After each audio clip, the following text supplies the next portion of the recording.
Hey, what's up everybody? So, ngayon ay March 5, 2025. So, pasensya na kayo kung hindi na ako nakapag-upload ng mga videos natin, no? Kasi busy na ako ngayon eh. May OJT kasi ako. Straight siya ng Monday to Friday. Tapos pag Saturday naman marami pa mga compliance na ginagawa. So ito, update ko muna kayo ng mabilis dito sa ating parakit. So bala ko mag-upload na lang ako ng paunti-unti na video ng mga short videos, no. So ito yung ating kakatail. Itog sila 5. And then nung chinek ko, 2 na dun yung fertile. So sana magtuloy pa yung 3. Tapos ito ating parakit. So bala ko sana tingnan yung sisiw, kaso nandito sa pugad yung isang pares. Ayan, umalis na. So tara, silipin natin. Ito nga pala yung bato-bato. Ayan, sirama natin dyan. So pataw sa inyo laman ng ating, yun, may sumisilip. Ayan, pasensya na kayo, medyo malag. Hihingal sila.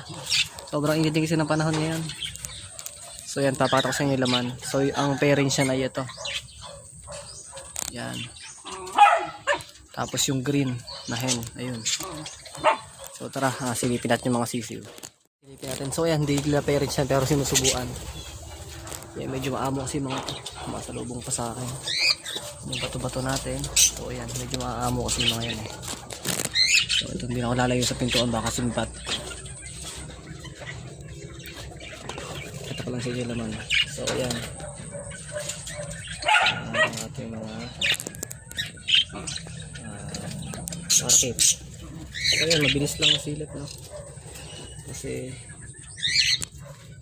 baka sibatan tayo ng mga to. So ayan, maamo kasi sila. Yung kapares na to, mangingitlog na rin sana, kaso nakalimutan ko isara ng sagad yung pintuan. Ayan, nagagalit yung parents niya. Nakalimutan ko sagad ng sarado yung pintuan sa pakainan. Ayun, nakasibat. So maghapon ko siyang naiwan. Actually napapakain ko yun sa kamay ko, yung mga yan, kaso mga busog na eh. Yan, maamo yan. So bali 5 na lang yung ating parakit yan. Ayan, mahabog na pintuan. So yun, yun lang. Tapos dito naman tayo sa mga pinches, no? So ito ang nakakalungkot talaga. So sa pinches natin, ito na lang natitira kong gold dyan. Yung kapares niya nung namatay nung isang araw lang, parang nung Monday, eggbind ba o eggbound. So yun, namatay siya, nag-iitlog. Tapos ito sa tropa natin yan, napalit natin ng kalapate, handfeed yan. Hindi, yan yung mga pinches natin. So since nung kinuha natin sila, kung napanood nyo yun, wala pa rin sa kanilang nag-aanak. Nag-iitlog sila pero mga infertile lahat.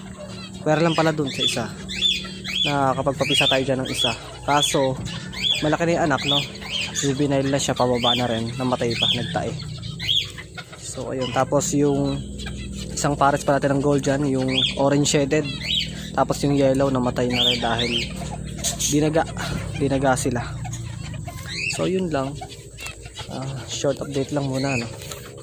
So soon mag-upload pa rin tayo, mag-upload pa rin tayo ng mga videos pag di na tayo busy. Actually hanggang May lang naman yung first week lang ng May yung aking OJT. So yun lang, maraming salamat sa inyo panonood and God bless.